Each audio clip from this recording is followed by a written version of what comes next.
Buenas noches. Ayer, miércoles, se cumplieron 10 años del fin del terrorismo de ETA.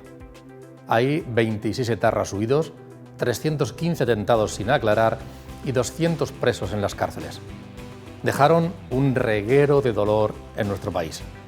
Son muchísimas las familias que tienen sobre una mesita de casa las fotos de sus seres queridos, asesinados o mutilados, en atentados que recordamos quienes tenemos cierta edad, siendo nuestra obligación transmitir a los jóvenes aquel horror, crueldad, miedo y sufrimiento.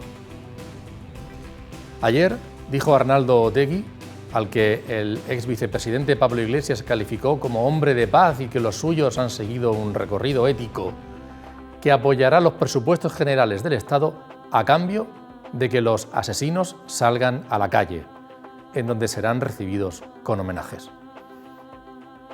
Aquí analizamos la actualidad, incluso con adjetivos, pero me van a permitir que en esta ocasión me ahorre ambas cosas.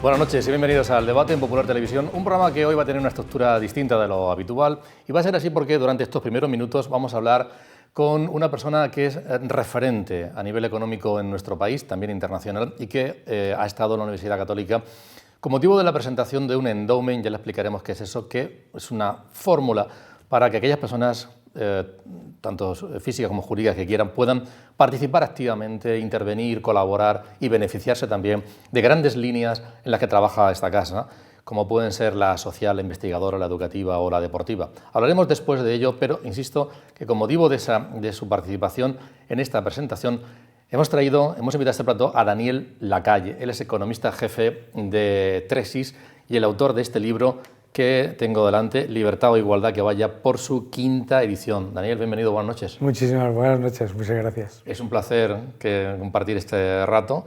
Este libro, Libertad o Igualdad, ¿cree Daniel Lacalle que estaría bien recomendárselo a los economistas del actual? Porque fíjense una cosa, viendo el libro o leyendo el libro y viendo la actualidad económica sobre cómo repartir y controlar los fondos de recuperación, sobre si es el momento o no de subir los impuestos o de los bonos que se van a conceder por parte que se anuncian en los presupuestos, o qué pasa con cómo se replantea la economía con motivo de la subida de la energética, de los precios de la energía, del endeudamiento público. ¿Le recomendaría este libro a los responsables económicos del gobierno de nuestro país? Hombre, yo se lo recomendaría, probablemente no se lo leerían, ¿no? Porque no es una cuestión de... ellos saben perfectamente que las cosas que yo explico en este libro y las cosas que están haciendo ellos ahora mismo, pues primero que son completamente diferentes, pero sobre todo ellos saben perfectamente que los riesgos que conlleva la política que están llevando a cabo y obviamente pues atienden a otros intereses que son políticos, claramente, ¿no? Bueno, a la hora de presentar los presupuestos, por ejemplo, se ha dicho que son unos presupuestos necesarios para salir de la actual crisis en la que nos encontramos. Y uno piensa, hombre, si nos endeudamos mucho, pero hay alguien que se fía de nosotros y nos da el dinero, y además es para salir de la crisis, ¿qué mal hay? Bueno, no, como idea no suena mal, ¿verdad? Hasta que te das cuenta para qué te endeudas, ¿verdad? Tú lo acabas de decir. El endeudamiento en sí mismo no es malo, ¿no?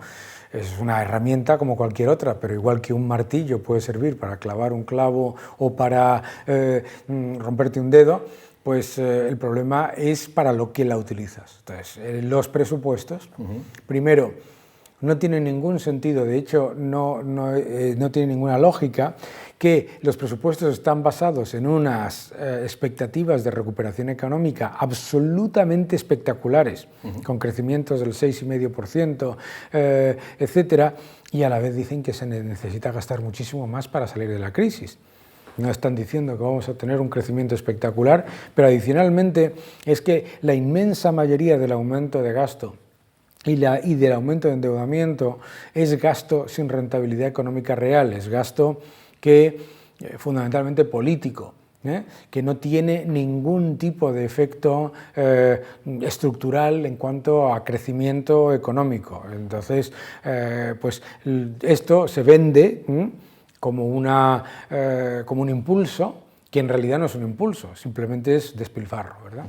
La ayuda a los bonos a los jóvenes, para tema cultural, el controlar el precio de la vivienda, todo eso también se plantea que es para ayudar a salir a las clases más desfavorecidas. Claro, pero si tú dices, primero, si tú le vas a dar un bono de 400 euros a los jóvenes para que consuman en cultura y ocio, y a la vez, para pagar ese bono, le sube los impuestos a sus padres, pues con todos mis respetos, eso no tiene un desincentivo económico mucho más importante que el supuesto beneficio que genera. Pero adicionalmente tenemos que entender que los jóvenes no necesitan que les den un bono para irse al cine o a irse al teatro o comprarse un libro. Lo que necesitan son políticas de empleo serias. España no puede tener, por un lado, los costes de contratación más altos que llevan a que tengamos el paro juvenil más alto del mundo, junto con Grecia, y encima decir que le vas a dar un cheque a los jóvenes, ¿no? Primero porque no le estás dando un cheque, lo están pagando sus padres, ellos, en sus futuros impuestos cuando tengan un trabajo, y todos nosotros. Segundo, porque el objetivo es puramente electoral. Es decir, es intentar que el joven que accede a la posibilidad de votar vea que le llega un cheque del gobierno y diga, pues hay que votar a estos que me dan un cheque, pero que te den un cheque a cambio de condenarte al paro y de subirle los impuestos a tus padres y a tus tíos y a tus familiares y encima subiendo los costes de contratación, pues en lo que se llama incidencia económica que se da en primero de carrera, que es incidencia económica negativa, es decir, estás haciendo una acción que genera un efecto negativo, no positivo. Ayúdenos a entender qué impacto cree que puede tener en la economía de nuestro país. Dos cuestiones. Una es la subida de los precios de la energía que estamos teniendo, que son auténticamente tremendos, y luego también el desabastecimiento que está empezando a producirse en algunos sectores. ¿Qué impacto podría tener? Bueno, el impacto claramente, el impacto del aumento de los precios de la energía significa menor competitividad para nuestras empresas, desde luego menor capacidad de contratación también, porque los costes de las empresas, aproximadamente un 30% es energía, otro 30% son salarios, pues cuando se te disparan los costes de la energía, claramente tienes un problema a la hora de atender a la contratación adicional o a los salarios. Y el segundo es que muchas empresas se ven abocadas a cerrar, ¿no? A cerrar su actividad, porque les cuesta más la energía que lo que van a conseguir por vender un producto manufacturero o un servicio, etc. Muchos ciudadanos que nos están viendo ahora mismo seguramente han ido a cortarse el pelo a una peluquería y han visto pues, que no tenía puesto el aire acondicionado, ¿no? Y han pasado una sesión de calor intenso. ¿Por qué es? Porque no pueden pagarlo. Pero parece que los gobiernos locales, el de España, por ejemplo, poco puede hacer entre eso, si estamos hablando de un problema energético que es internacional. Bueno, puede hacer muchas cosas. Sí. O sea, el principal beneficiario de que suban los precios de la energía es el gobierno, porque la energía está subiendo porque se han disparado los precios del CO2. El precio del CO2, el precio de los derechos de emisión de gases de efecto invernadero, eso es un impuesto encubierto. Entonces, por ese concepto, el gobierno va a recaudar más de 2.300 millones de euros. Para que nos hagamos una idea, 2.300 millones de euros es un poquito más de lo que pensaban recaudar por todos los aumentos de nuevas figuras impositivas que crearon para los presupuestos del 2020, ¿de acuerdo? Entonces, van a recaudar mucho por eso, y van a recaudar mucho por los impuestos indirectos que están incluidos dentro de la tarifa, que son más del 35% de la tarifa. Todo eso llevará al Gobierno de España a recaudar más de 11.500 millones de euros en impuestos de la tarifa. Se puede hacer mucho, se puede reducir los impuestos, se pueden traspasar esos costes de CO2, esos beneficios extraordinarios que recibe el Gobierno por esa recaudación para mitigar el impacto en la tarifa, y desde luego se puede hacer lo que hacen todos los países de nuestro entorno, excepto nosotros, que es tener la tarifa ligada a los precios de la energía de futuros, no al precio diario, que es lo que está generando esta alarma social todos los días. Parece que ha habido cierto debate en el seno del Gobierno, por lo menos ha trascendido algo, en el sentido de si era el momento o no de subir los impuestos, y qué impuestos, si era el momento o no de derogar la reforma laboral. ¿Es el momento? Bueno, claramente no, pero lo primero es que vuelven a caer en una completa falta de lógica, ¿no? O sea, el argumentario del Gobierno es el siguiente: ahora es el momento de gastar porque hay que crecer, y ahora es el momento de endeudarse y no hay que preocuparse por el déficit no es el problema porque es el momento de crecer. Entonces, ¿por qué suben los impuestos? No tiene ninguna lógica. Entonces, ¿qué necesidad hay de subir los impuestos si el debate no tiene ningún sentido sobre la contención del gasto? Sí, o sea, ¿de dónde ha salido que va a generar mucho más crecimiento aumentar el gasto que mantener una fiscalidad razonable? Por otro lado, oye, una fiscalidad razonable, que ya han subido los impuestos en el 2019, en el 2020 y los quieren volver a subir en el 2021. Por lo tanto, desde el punto de vista del Gobierno, no tiene ningún sentido subir los impuestos desde su propio argumentario, pero es que no tiene ningún sentido desde cualquier argumentario, no lo está haciendo Italia, no lo está haciendo Francia, ni ningún otro, por la sencilla razón de que ahogas a los sectores que más dificultades están teniendo para salir de la crisis, que son los autónomos, a los que les han metido un hachazo en las cotizaciones, las pequeñas y medianas empresas que están sufriendo la subida del precio de la luz, la subida de los impuestos y la subida de los costes de contratación. Porque es que con el salario mínimo interprofesional, con la subida del salario mínimo interprofesional, te cuelan una subida de impuestos al aumentar las bases imponibles por las que cotiza cada trabajador. Entonces, no tiene absolutamente ningún sentido y supone no solamente un escollo para el crecimiento, sino que supone una rémora luego, porque ni siquiera esa subida de impuestos cubre ni de lejos el aumento estructural de gasto político que ha llevado a cabo este Gobierno antes de la pandemia, que nos va a dejar con un déficit estructural de más de 55.000 millones. Déficit estructural, para los que nos están viendo, es 55.000 millones que se generan mínimo de déficit, crezcas o no crezcas. Los fondos Next Generation, bienvenidos sean. Supongo que comparte esa valoración. Otra cosa es, y se pone mucho la lupa en el proceso. ¿Le preocupa esto en el sentido de van a llegar, a quién van a llegar, cómo se van a controlar, la ejecución que hay al respecto, todo eso, ese proceso? Hombre, yo creo que lo que preocupa a cualquier economista es la falta de transparencia, que es total. O sea, no existe ninguna claridad sobre cómo se están poniendo en marcha esos fondos.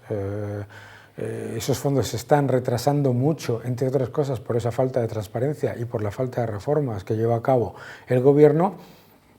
Entonces, los fondos, vuelvo a hablar de una herramienta, que es una herramienta que puede funcionar o puede no funcionar. Si se hace mal, pues obviamente el impacto va a ser muy pobre. En España sabemos esto perfectamente. Los fondos europeos en el año 2009 del Plan de Crecimiento y Empleo de la Unión Europea nos llevaron a destruir 3 millones de puestos de trabajo. El Plan Juncker no generó ningún tipo de crecimiento adicional y de empleo adicional en España, ¿verdad? Por lo tanto, tenemos que nosotros, precisamente España, tiene que hacer un esfuerzo adicional a otros países de nuestro entorno, porque la historia de mala ejecución de fondos europeos es demasiado evidente, ¿no? De todo lo que le está diciendo son aplicaciones reales a la economía, al día a día, que emanan perfectamente de su libro. Y yo le voy a hacer una pregunta sobre el título y otra sobre la esencia del mismo, libertad o igualdad. ¿La igualdad es reprobable? La igualdad de oportunidades es deseable y todos estamos a favor de ella. La igualdad de resultados es un absoluto desastre, que es el igualitarismo, que es lo que nos intentan vender como la panacea, ¿no? Es el absoluto desastre porque el gobierno y el intervencionismo solamente puede igualar a la baja. Imaginemos, tú eres una persona con éxito y yo no puedo hacer que todo el mundo tenga tu éxito, lo único que puedo hacer es bajarte a ti al nivel de la media y constantemente bajar la media. Por lo tanto, es muy importante para mí, obviamente, el título para mostrar que aquellos que entregan parte de su libertad a cambio de una supuesta igualdad y de una supuesta seguridad, ni reciben libertad, ni reciben igualdad, ni reciben seguridad. La única igualdad que termina del igualitarismo es la igualdad en la miseria, como lo hemos visto en tantísimas ocasiones. Y habla, la esencia, capitalismo social. ¿No es contrapuesto esos dos términos? No, es todo lo contrario. No existe el capitalismo si no es social. El capitalismo es la coordinación entre agentes económicos y sociales con distintos objetivos que colaboran para conseguir un beneficio para el conjunto e individual. El capitalismo no existe sin colaboración y sin un objetivo social.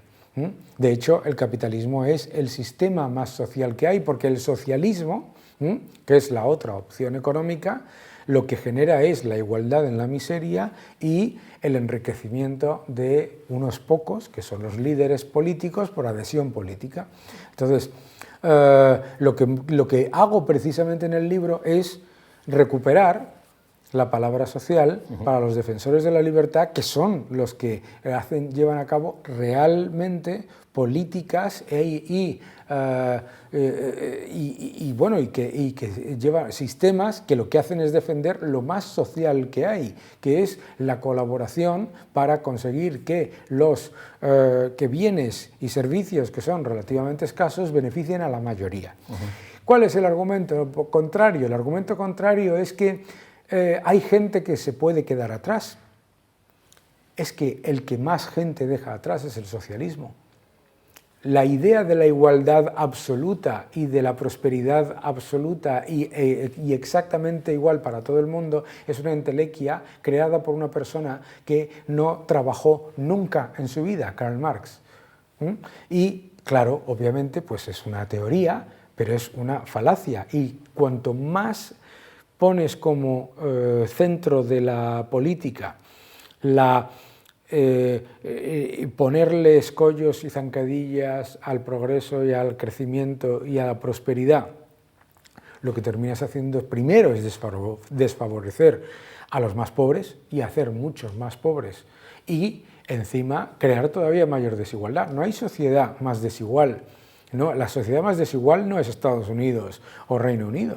La sociedad más desigual es Cuba o Venezuela, donde tienes una o dos personas y los que están a su alrededor, que son multimillonarios a niveles absoluta y totalmente obscenos, y todo el resto pobres de solemnidad.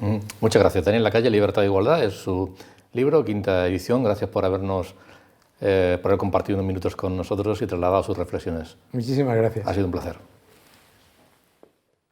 Vamos, yo decía que esta presentación, su intervención, es en el marco de la presentación del Endowment que han puesto en marcha la UCAM junto con Tresis. Vamos a conocer un poquito más de este proyecto. Invertir para conseguir objetivos a largo plazo que ayuden a perpetuar el futuro del entorno universitario. Es el objetivo de la Universidad Católica San Antonio con la puesta en marcha del UCAM Endowment San Antonio Manamet Fund. Poder también sufragar y apoyar todas las actividades de mecenazgo que se realiza tanto a través del deporte profesional y olímpico como a través de las distintas iniciativas de investigación, de apoyo a la investigación, infraestructura de I+D+I y por último pues toda la ayuda que se realiza a través de asociaciones, fundaciones, mecenas mecenazgo, responsabilidad social corporativa y todo lo que es la economía del tercer sector, pues es una actividad ingente de voluntariado y de apoyo que lleva detrás un sostén y apoyo económico importante.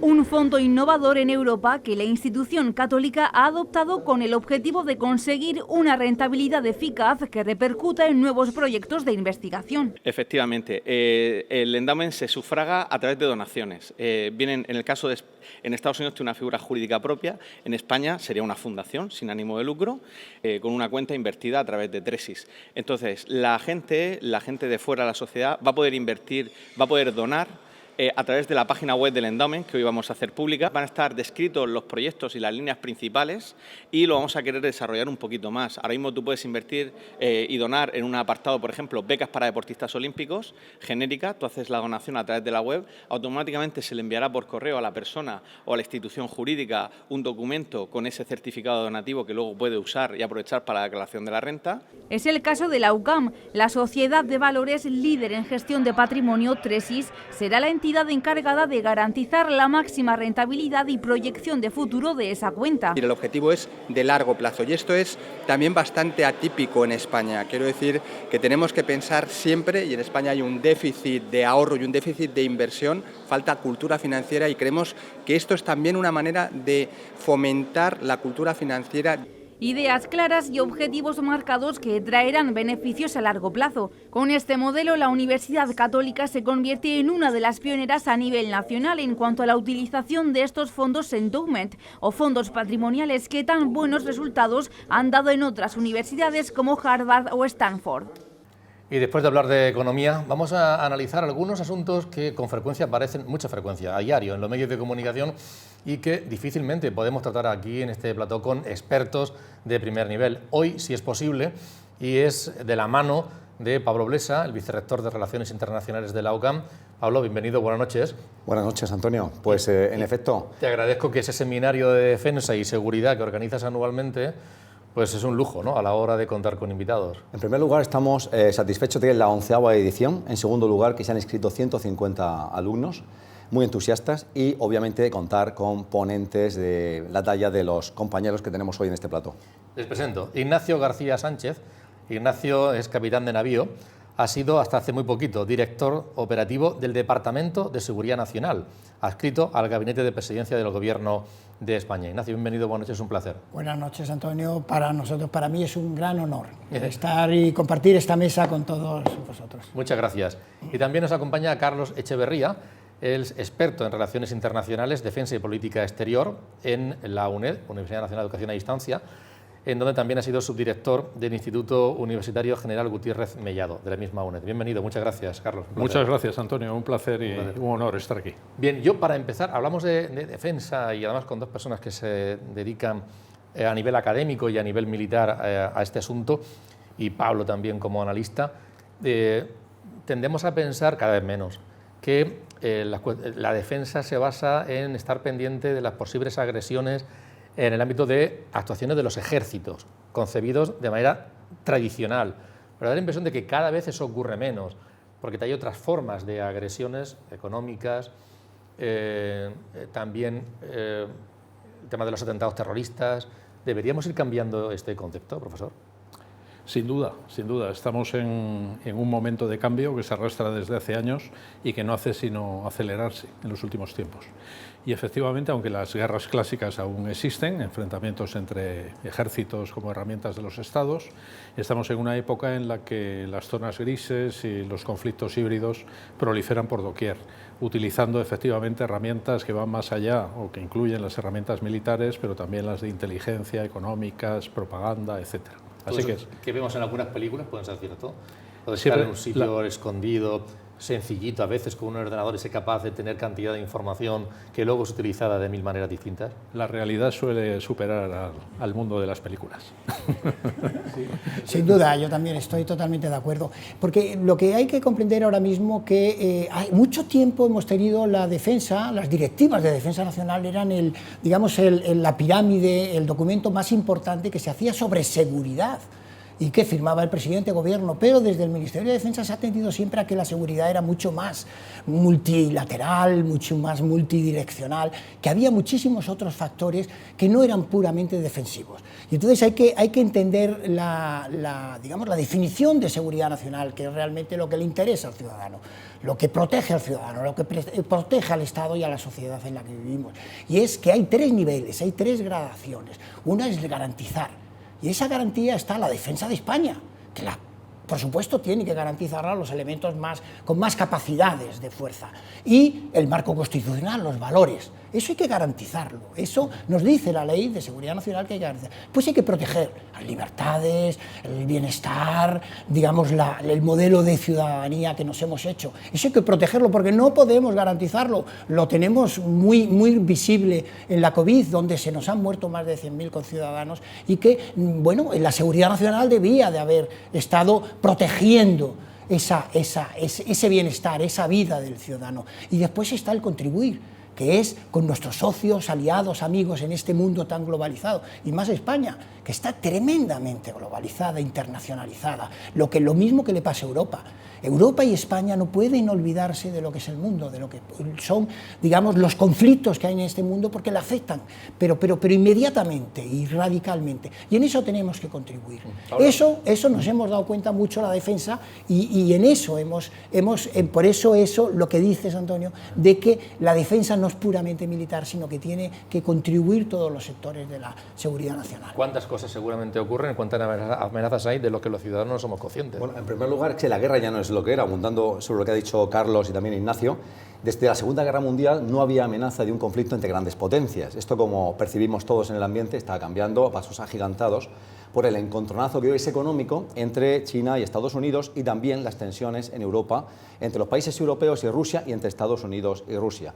Ahora hay la posibilidad incremental de un conflicto, una tercera guerra mundial entre grandes potencias. Pero entre tanto, lo que hemos visto desde la Segunda Guerra Mundial a hoy, y lo hemos visto en Europa, son guerras, una entre países sin gran relevancia militar, guerras en África, conflictos entre Eritrea y Somalia, y luego guerras internas, guerras fratricidas, guerras clánicas, como por ejemplo la que sufrió Yugoslavia y que deparó la disolución de ese país y el nacimiento de hoy, lo que son hoy 6 repúblicas. Pero es que hay algo muy interesante.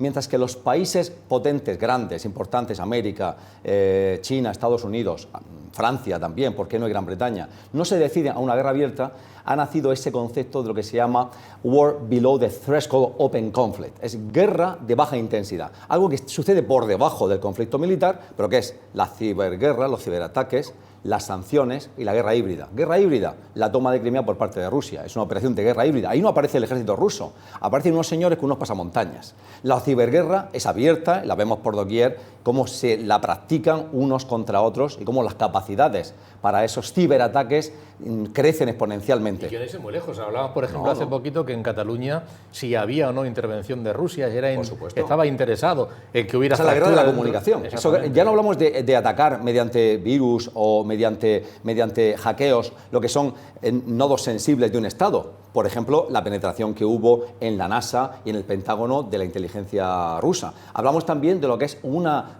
guerra de destrucción de la imagen del rival o de enquistar y polarizar la sociedad, donde echando sal en las heridas de esa sociedad. Lo hemos visto cuando Rusia ha interferido en la política interna americana, agravando y agraviando y generando tensiones en esos conflictos entre la minoría negra y, digamos, la mayoría blanca. Hablamos también hemos hablado en algún programa del problema de la energía.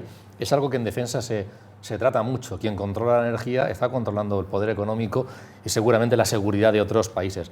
Ahora mismo tenemos un grave problema de incremento de los precios de manera desorbitada de la energía, escasez de energía en algunos sitios, incluso desabastecimiento. Se ha dicho, Pablo, que China, que es el motor, un gran motor económico, tiene problemas energéticos y posiblemente va a derivar en desabastecimiento en muchos lugares del mundo. ¿Qué está pasando con la energía y hasta qué punto es una herramienta? ¿Es origen o es consecuencia? Bueno, es una herramienta indudablemente de influencia. Pensemos que la Federación de Rusia tiene a parte de Europa Occidental cautiva porque depende de los hidrocarburos, no solo Alemania, muchos países. De hecho, el presidente Putin ha aplicado, al menos en 2 ocasiones, la herramienta del control energético, es decir, del desabastecimiento puro y duro, para presionar a ese mundo occidental que ellos consideran que es amenazante. Nosotros, estando donde estamos en el mapa, porque no hay que olvidar que España tiene una posición en términos geopolíticos que no es envidiable, porque es muy exigente, nosotros tenemos una dependencia que está de moda, además, su futuro, en relación con el gas natural de Argelia, por aquello de que quizás, aún no es seguro, pero a partir del próximo 31 de octubre, el más importante de los 2 gasoductos que nos conectan con Argelia y que abastecen nuestro mercado gasístico pueda dejar de funcionar. Me estoy refiriendo al Pedro Durán Farrell, al gasoducto Magreb-Europa. Insisto, es una cuestión que está sometida a las negociaciones y sobre todo a la tensión entre Argelia y Marruecos, y la apuesta por el gas natural, que fue una idea y un proyecto de una persona, de Pedro Durán Farrell, un catalán y español de bien, que convenció primero a las autoridades españolas y luego a Bruselas de que era una buena idea, pues esa efectivamente es una gran obra que conecta Argelia, Marruecos, España, Portugal, que puede verse o no en peligro. Pero a la vez tenemos, y eso es bueno que lo sepamos, lo sabemos todos y más ustedes lo saben por proximidad geográfica, un gasoducto directo entre Argelia y las costas españolas por Almería. Así que efectivamente la energía, que es lo que mueve las empresas y que permite que nuestros congeladores sigan funcionando, es una herramienta de influencia, pero para los países monoproductores, léase la Rusia que presiona a Europa o la Argelia de la que dependemos los españoles, es también en cierta medida un problema, porque al ser monoproductores y no haber diversificado sus economías, su margen de maniobra para subsistir y para progresar está también, o puede estar en entredicho. ¿Energía? Sí, sin duda, yo estoy totalmente de acuerdo, pero yo también quería darle otra visión también, porque lleva muchísimo tiempo la Agencia Internacional de la Energía advirtiéndonos de que, bueno, la transición energética, todo el debate del cambio climático, el debate ecológico, está haciendo que derivemos unas políticas muchas veces muy radicales, con un deseo de ir muy avanzados hacia una transformación energética que lleva su tiempo. Todas las transformaciones, todos los cambios de paradigma, todos los cambios digamos, en esta visión geopolítica de relaciones internacionales es muy lenta y lleva avisando que la desinversión que se está produciendo en los elementos fósiles es muy grande y que iba a haber este decaimiento, esta escasez en muchos casos. Por supuesto, está como herramienta, es origen y es causa a la vez, porque es un elemento que es tan básico, tan fundamental, tan vital. A través del fuego la humanidad se ha hecho lo que es ahora mismo, que la energía es fundamental. Pero hay que tener en cuenta siempre eso, que todas las transformaciones deben de llevar su tiempo y que no se deben olvidar, que debe haber un momento como esas olas de los hermanos Alvin, de que estén todas juntas y que deben de estar todas confluyendo a la vez, con lo cual debe haber esa visión mucho más amplia, mucho más horizontal en el tema energético. Lo ha dicho muy bien Ignacio. Vamos a ver, aquí de lo que hablamos, que sería el titular, es que la crisis energética de Europa, la que estamos padeciendo, y ese auge de precios, nos lo hemos buscado nosotros mismos. La Comisión Europea quiere culpar a Rusia, por ejemplo, y tú has señalado, ¿está utilizando Rusia su potencia energética para, por ejemplo, forzar que se autorice de manera más rápida este nuevo gasoducto que se ha abierto desde Rusia directamente hacia Alemania, el famoso Nord Stream 2, que sufrió sanciones americanas, pero que finalmente el propio Biden consintió que se pusiese en marcha, pero que espera autorización para ser operativo? Entonces, lo cierto es que Rusia está cumpliendo los contratos y que está bombeando más gas del que realmente tienen los contratos. O sea, Rusia no está yugulando el flujo de gas y petróleo a Europa, está cumpliendo los contratos. Rusia, como Noruega, que nos proveen cada uno de ellos del 50% de todo nuestro gas en Europa, y con ese gas se fabrica electricidad, han tenido problemas de disrupción y han tenido problemas de demanda masiva cuando la economía mundial se ha recuperado. No están jugando a dañar nuestros intereses, por lo que dice Carlos. Vamos a ver, es como si España dijese, señores británicos, ustedes 20 millones de británicos toman el sol en las playas españolas, pues ahora no van a venir. Fastidíense en su país. Es que Rusia vive, da de comer a su gente de vender gas y petróleo. Putin no puede arbitrariamente decir que cierra el grifo, porque se pasan hambre los rusos. Puede decir que fastidia y que molesta y que durante un tiempo, para hacer notar la presión a un enemigo como Ucrania, realmente le puede cerrar el grifo, pero no Alemania y no Europa Occidental. Los chinos también están... No, los chinos les ha pasado como a Europa. Han querido hacer una transición energética muy rápida. ¿Y qué ocurre? No queremos consumir petróleo, odiamos el carbón. No tenemos gas porque dependemos de Rusia y el que nos diga no es suficiente, y no tenemos las energías alternativas verdes que nos proveerían de energía, y no nos gusta lo nuclear. En suma, ¿qué ocurre? Que no tenemos las proteínas para calentar nuestras casas. Y le echamos la culpa a los chinos, que están comprando a un precio mayor que el nuestro, el gas mayor que el nuestro y el gas licuado, y en vez de decir que somos responsables de haber acelerado artificialmente una transición para la que todavía no tenemos recursos. Si tuviéramos que hablar de cuáles son los países o las zonas que son más amenazadoras para nuestro país, hace 50 años o 20 y ahora, ¿cómo ha cambiado? ¿Cuáles serían ahora mismo? Si tuviera que decir alguna de ellas. Un poco la visión sería la amenaza en qué sentido, porque si la amenaza al Estado, la amenaza a lo que es, lo que hablaba Carlos de las guerras híbridas y Pablo, que es, digamos, el elemento más crucial contra el Estado. Hombre, yo creo que tenemos tres elementos, tres estrategias híbridas que pueden dañarnos directamente como Estado español.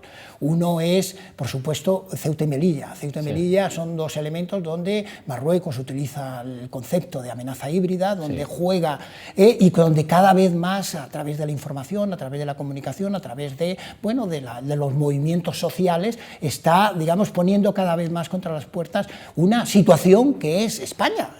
Se podrá cambiar, pero se tendrá que cambiar legalmente, ¿de acuerdo? Unos acuerdos totalmente. Esa es la primera. La segunda, por supuesto, Cataluña. Cataluña hace un daño tremendo. El independentismo catalán, que lo hemos dicho, como decía Pablo muy bien, es echar sal. No es que tengan una estrategia que digan, donde hago daño, meto un poco de ruido, favorezco esas, porque sabemos que lo que hacen es fragilizar al Estado. Y entonces lo que estamos ahora mismo en la geopolítica es un realismo ofensivo, que es, como decía Mensheimer, es yo no quiero hegemonía, porque sé que no la voy a poder contigo, ni Estados Unidos, ni China, Rusia, pero lo que quiero es un poder relativo mayor contigo. Yo lo que quiero es, aunque yo me haga daño, voy a hacer daño porque yo sé que a ti te va a hacer más daño que a mí. Y con lo cual yo voy a tener el diferencial de poder, de capacidad de decisión, de capacidad de acción en el plano internacional va a ser mayor que el tuyo. ¿Y el tercero? Y el tercero, por supuesto, son el crimen organizado, todo lo que es la desobediencia civil, todo este debate muchas veces político, ese desarraigo de los que ahora estamos viendo elecciones con unas participaciones del 30%. Tenemos que darnos cuenta que la democracia se basa en un pilar, que es el proceso electoral. Estamos viendo que se discuten todos los procesos electorales. Digamos, hay una retirada del valor democrático, del valor de la libertad, y eso lo está usando el narcotráfico. Ahora mismo está el debate de si se legaliza el cannabis. Estamos dando muchas oportunidades al crimen organizado de todo tipo, porque lo que le interesa al crimen organizado, aquel que vive de estar fuera del marco, lo que le interesa es un Estado frágil. Ellos viven mucho mejor en Mali que viven en España, porque en España tiene instituciones fuertes, instituciones de referencia, instituciones legítimas. Si rompen esa legitimidad, si rompen esa fuerza de nuestras instituciones, nos fragilizan, con lo cual ellos margen para tener, digamos, ganancias estructurales. Por lo tanto, tres: sur, nordeste y el centro, lo que es la sociedad española, el desarraigo de lo que es la libertad, la democracia. Cuando vimos la toma de poder en Afganistán por parte de ciertos colectivos islamistas y demás, bueno, vimos, yo creo que con muchísima preocupación aquí qué ocurría y demás. Luego, ayer o antes de ayer, leíamos algunas noticias, por ejemplo, de que en Afganistán ha habido un atentado en una mezquita en el que morían 50 personas chiíes. Imagino que son islamistas más moderados y que quienes quieren terror pues no dudan en hacer esto. ¿Hasta qué punto, qué está ocurriendo allí? ¿Hasta qué punto debemos sentirnos amenazados por las consecuencias que pudiera haber en España? Bueno, aunque esté lejos, está muy cerca, efectivamente. ¿Sí? ¿Por qué? Pues porque la gran amenaza, o la gasolina, el combustible que alimenta esa amenaza, que tiene ubicaciones distintas, Afganistán nos preocupa, pero mucho más cerca de nuestras costas, de nuestra patria, está el Magreb y el Sahel. Sí. Pero el telón de fondo es el mismo, es decir, no es tanto el Islam como religión, sino el islamismo. Eso es. El islamismo radical. En el caso de los muertos en Afganistán, es un problema intramusulmán por aquello de que para los islamistas radicales de perfil suní, los chiíes, que han sido las víctimas de este ataque, son, digamos que, objetivo prioritario, antes incluso que los occidentales, antes que los judíos, etc. Es un problema ideológico y que afecta a una parte muy importante de la humanidad, porque no perdamos de vista que de las 3 religiones monoteístas, la más pujante es el Islam, es decir, se expande con más fluidez y su potencia demográfica es mucho mayor. Así que, dejando de lado lo de Afganistán, que aunque lejano es un motor dinamizador, ¿por qué? Porque los talibán es a los que hemos combatido durante 20 años. Y aunque se puedan interpretar las cosas y algunos pretenden salvar la ropa, a los que hemos combatido han ganado y nosotros hemos perdido. Bien, o al menos esa es la percepción que tienen los islamistas. En nuestra frontera avanzada, vamos a acercarnos a casa, en Libia, en el resto del Magreb o en el Sahel, esta victoria de los hermanos afganos contra los occidentales, que somos los mismos en Afganistán o aquí, es una llamada a desarrollar el yihad guerrero. Así que, por supuesto que es una malísima noticia. Y además es una malísima noticia para Occidente, como concepto con mayúsculas. ¿Por qué? Pues porque, aunque deberíamos estar orgullosos de ser quienes somos, pues parece, y lo decía muy bien Ignacio, en términos de fragilidad que detectamos dentro de nuestra patria, pero que detectamos dentro del mundo occidental, tenemos mucho despiste y mucha debilidad interna. Así que es importante la llamada de atención y la pregunta es más que oportuna. Afganistán está lejos, pero la lección aprendida es global y muy importante para un país frontera como es España, porque nosotros tenemos frontera terrestre, y no solo el estrecho de Gibraltar, con ese mundo que es el mundo del Islam, en el que las víctimas de los yihadistas son la mayoría musulmanas, pero donde el islamismo radical germina y lo hace además de forma, digamos que potente y dinámica en los últimos años. Una cosa es por lo que estás diciendo, una cosa es la fraternidad, que está muy bien, que Europa lo sea, y otra la fragilidad, que a veces hay quien se aprovecha de la confusión entre los dos términos. Indudablemente. ¿No? En tiempos de confusión siempre ganan los que tienen las ideas claras. Y los islamistas radicales, la ideología islamista, en la que también hay chiíes, es decir, hay islamistas radicales chiíes, por supuesto, pero lo más pujante, el Estado Islámico y Al-Qaeda, son islamistas radicales suníes, y son los que tienen la vecindad inmediata con España en el Magreb y en el Sahel. ¿Pablo? Me ha gustado la pregunta de cuáles son las amenazas fundamentales a España. Sí. Han sido dichas, pero voy a añadir alguna más. Nos han perdido las 3 amenazas. Sí, por supuesto, a nivel territorial, obviamente, los territorios reclamados y disputados, permanentemente permanentemente hostigados de Ceuta y Melilla por parte de Marruecos, pues, como no, es una zona frágil y complicada y en un entorno turbio.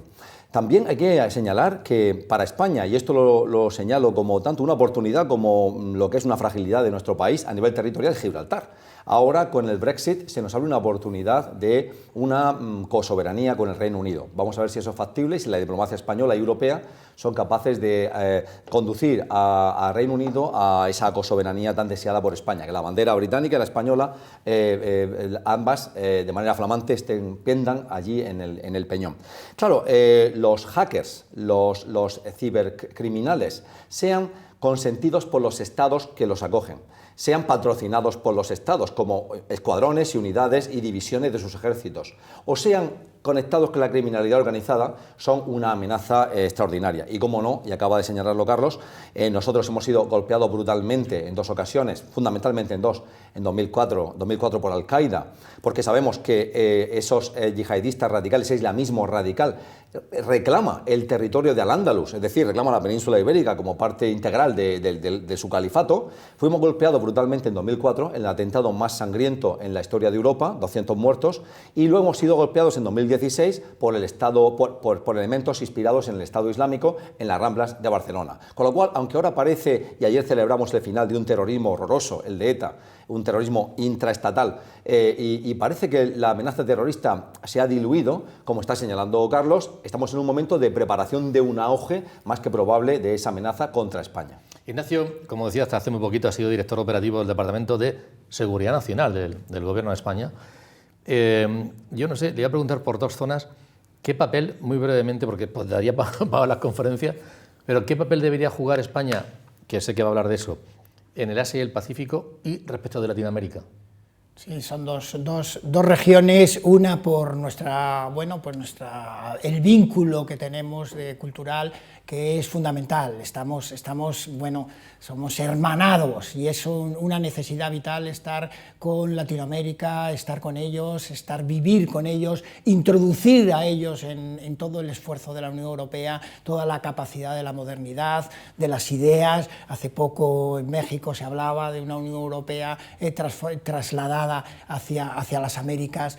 Es nuestra asignatura pendiente y es donde tenemos que poner nuestro esfuerzo. Y tenemos, para la seguridad nacional no es tanto, porque es un elemento, nos preocupa, nos hermana, pero realmente lo que es la seguridad nacional, lo que es nuestro entorno de garantizar, de proteger y de contribuir es menos relumbrante. Asia-Pacífico sí, porque Asia-Pacífico tiene ahora mismo es un punto de fricción muy importante y, como hemos dicho, España está internacionalizada, España depende, nos ha pasado, los que hemos sufrido más de la COVID-19 hemos sido los países más internacionales, más globalizados, aquellos que tienen más autonomía estratégica se han podido cerrar mejor, han sufrido menos. Nosotros y Europa, sobre todo, hemos sufrido, pero en el corazón nuestro de los mismos valores, del mismo entendimiento. Asia-Pacífico es un elemento vital. Tenemos que jugar un papel de estabilidad, sin renunciar a nuestros valores, pero reconociendo que el debate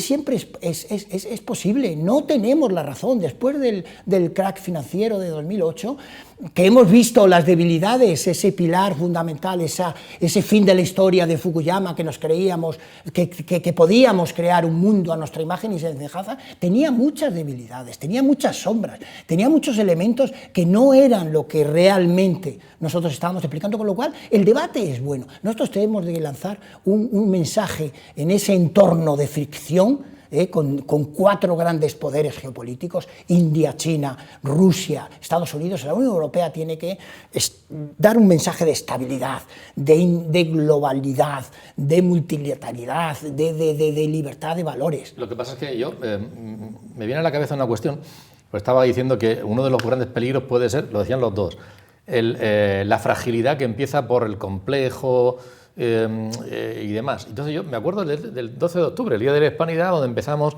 que sí que hicimos, hubo quien lo planteaba, ¿no? ¿Qué hicimos allí? ¿Cómo se produjo aquello? Que si la hispanidad habría que renunciar y tal, y me parecía absolutamente demencial.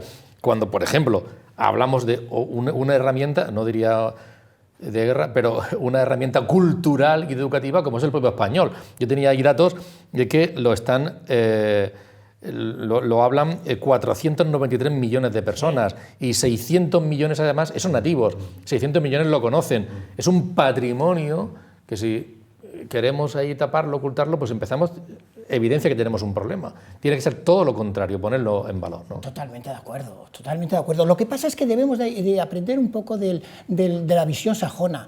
La visión sajona promueve sus valores, los defiende, los protege, pero es crítico. No oculta los fallos, no intenta, las sombras las saca a la luz y las debate, y las sombras, digamos, y los hechos se ponen y se intentan poner a la luz, y hay un debate y hay una crítica positiva muy aleccionadora. Eso es lo que no podemos decir, no todo. digamos, el flujo principal es maravilloso y tenemos que estar orgullosos y tenemos que protegerlo y tenemos que además afianzarlo. Pero no tenemos que tener miedo porque el valor de ese patrimonio es muchísimo, infinitamente más fuerte que los errores que se hayan podido cometer. Y tenemos que ser capaces de ir a esos errores, sacarlos a la luz porque estamos convencidos de que nuestro valor es infinitamente mayor que esos errores que se hayan podido cometer. Estos últimos días ha habido numerosas pateras que han estado llegando a las costas de Cartagena y titulares, 9 pateras que acercan la costa de Cartagena, 94 inmigrantes, 430 se agolpan en el campamento de Escombreras, de Argelia fundamentalmente. ¿Han cambiado los flujos migratorios hacia España? ¿Y este de Argelia tiene alguna motivación? ¿Es algo temporal o hay una causa de fondo? Bueno, lo que ha ocurrido es que se ha ampliado, digamos, que las dinámicas. No han desaparecido las tradicionales, léase desde suelo marroquí, a través del estrecho en el Atlántico Oriental, y no solo suelo marroquí, sino también del Sáhara Occidental y de países como Mauritania. Eso sigue existiendo, pero lo que nos llama la sorpresa es efectivamente el marco argelino. El marco argelino tiene 2 dimensiones. La geográfica está muy cerca, si nos damos cuenta está peligrosamente cerca.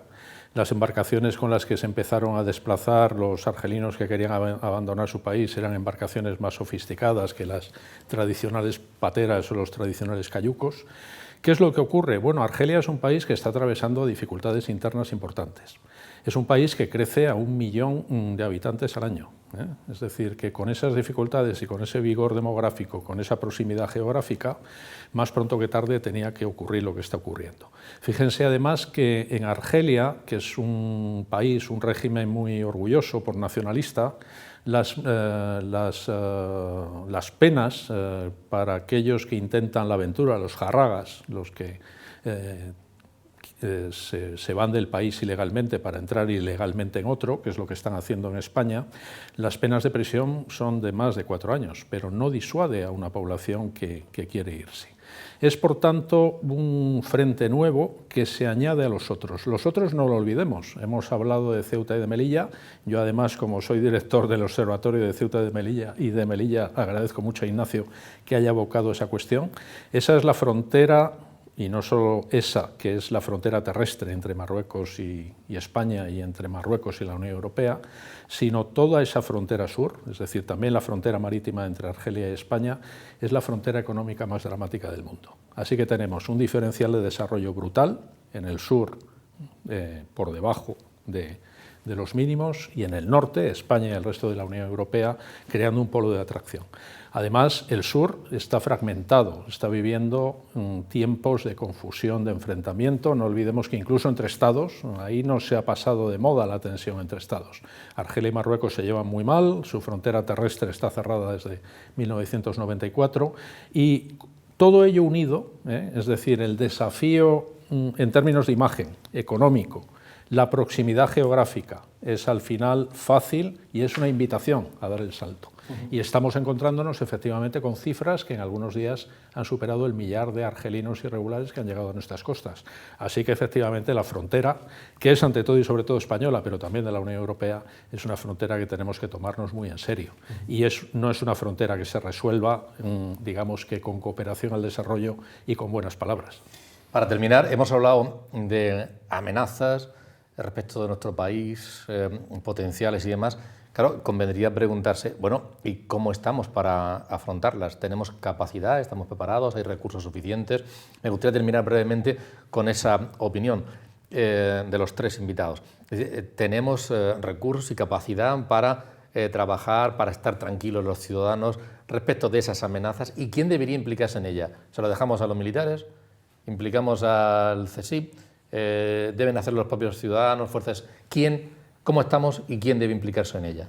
Bueno, Antonio, has tocado el tema, estamos aquí reunidos porque es la cultura, el tema estrella. Recientemente, en junio, el Consejo de Ministros aprobó el Plan Integral de Seguridad Nacional, algo que desde el Instituto y después cuando hemos llegado al Departamento de Operación, al Departamento de Seguridad Nacional, su actual director, el general Ballesteros, y yo mismo, teníamos la necesidad, ya estaba mandatado en la Estrategia de Seguridad Nacional 2017, que se hiciera un Plan Integral de Cultura de Seguridad Nacional. Ahora mismo, para ser muy breve y para terminar, los ciudadanos tienen que tomar la corresponsabilidad. Ni los militares, ni las administraciones, ni las instituciones del Estado son capaces de afrontar los desafíos que nos están viniendo y que nos vendrán en el futuro. La ciudadanía tiene que corresponsabilizarse y necesitamos hacer un esfuerzo inmenso para que esto que estamos haciendo aquí, este debate tan maravilloso, estos programas en los que pongan, digamos, en la sociedad todos los problemas que se nos vienen, se refuercen el sentimiento de la ciudadanía en el que son parte indispensable. El plan integral empieza por la información y la conciencia, ¿no? La concienciación, digamos, la sensibilización de la ciudadanía. El plan integral es todo eso, poner al ciudadano en el centro de gravedad y decirle: sin ti no somos nada, que lo sepas. Corroboro las palabras de Ignacio, unidad de acción del Estado. Y además es muy interesante el planteamiento de abajo arriba, es decir, el ciudadano tiene que asumir que la libertad de la que goza a diario, aunque esté en el paro, pero tiene una libertad y tiene una seguridad que en otros sitios no existe, tiene que protegerla, tiene un precio. Y en ese sentido, los ciudadanos pueden y deben, y en esa labor estamos, exigir a sus políticos esa unidad de acción del Estado. Es decir, que nuestros dirigentes no se pueden distraer como se distraen muchas veces, hemos hablado de separatismos y de actitudes irresponsables, en tiempos en los que estamos rodeados, e incluso dentro de casa tenemos esa gama de grises que ponen en peligro ese bienestar de nuestra ciudadanía. Pablo. Pues en primer lugar, España, en su defensa territorial, la defensa del Estado, está aliada y afiliada en dos organizaciones muy importantes que garantizan su seguridad internacional. Una es la OTAN y otra la Unión Europea. ¿Por qué digo esto? Porque Ignacio señalaba que Europa debe jugar un papel importante en la seguridad en el siglo XXI entre los gigantes que ha descrito. China por un lado, Estados Unidos por otro, ha hablado de Rusia y luego Europa. ¿Qué ocurre? Que Estados Unidos, que es nuestro aliado y el protector de Europa, ha creado un protectorado en Europa y lo ha sostenido a lo largo del tiempo a través de la OTAN, pues se está yendo de Europa, se está yendo. Europa ya no le interesa porque obviamente intenta contener el ascenso de China. Entonces los europeos o espabilamos y fortalecemos nuestra política exterior y de seguridad común de la Unión Europea y la dotamos de medios y adquirimos autonomía estratégica de los Estados Unidos, que además quieren que lo hagamos, o si no, nos enfrentaremos a un mundo salvaje y jovesiano de grandes potencias que no nos tendrán en cuenta. Pero por abajo está España. Y España, si hemos dicho aquí, hemos tanteado aquí, que digamos nuestro enemigo territorial, nuestro antagonista territorial, nuestro adversario es Marruecos, hombre, en capacidades militares no puede compararse Marruecos con España, ni tampoco en las alianzas que tiene, porque España está en Europa y está en la OTAN. Eso sí, no olvidemos que hemos hablado también de la guerra híbrida y que las marchas verdes, las marchas masivas de población para ocupar un espacio, Marruecos es un experto en eso. Y lo hemos vivido de una manera tenue en esa invasión de nuestra frontera. ¿Qué haces tú si de pronto 20.000 marroquíes entran a Ceuta y Melilla? ¿Los expulsas con una metralleta? ¿Cómo lo haces? Por eso, esos espacios de guerra híbrida que te pueda practicar Marruecos a ti, hay que estar muy, muy atento. Y luego esperamos que la inteligencia española sea suficientemente brillante, y lo es una de las mejores, el CSIC, para combatir esas amenazas de grupos de delincuencia organizada y, por supuesto, de hackers o de terroristas. Ignacio García Sánchez, es un placer contar con usted en esta mesa. Carlos Echevarría, exactamente igual, y Pablo Blesa, muchas gracias por organizar las jornadas y por hacer posible este plató. Muchas gracias. Muchísimas gracias a muchas gracias. Un placer. Muchas gracias. Volveremos el próximo jueves, bien mediante, con todos ustedes. Buenas noches.